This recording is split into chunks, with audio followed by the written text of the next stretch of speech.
టోటల్‌గా చూసుకుంటే భారత్ పాక్ సరిహద్దులో కొనసాగుతున్న ఉద్రిక్తతలో నిన్న రాత్రి నుండి ఈ తెల్లవారుజాము దాకా కూడా జరుగుతుంది. 7 లొకేషన్‌లలో దాడికి దిగింది పాకిస్తాన్.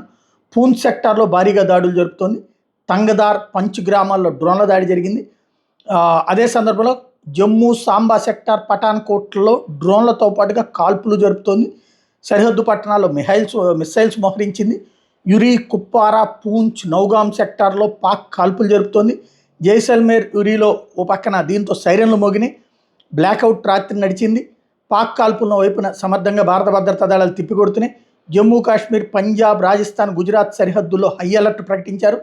పూంచ్ మీద మళ్లీ మోర్టార్ బాంబులు వేస్తోంది పాకిస్తాన్ ఆర్మీ.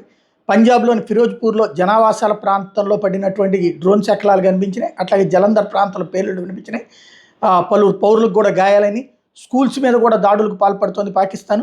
జమ్మూ ఎయిమ్స్ ప్రాంతంలో డ్రోన్లతో పాకిస్తాన్ దాడి చేస్తే ఇప్పటి వరకు 100కు పైగా డ్రోన్లని భారత బలగాలు కూల్చినాయి.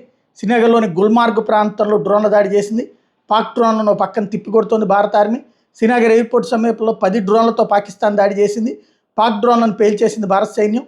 గుజరాత్ 10, రాజస్థాన్ 10, జైసల్మేర్లో 9 డ్రోన్లని భారతదేశం కూల్చేసింది.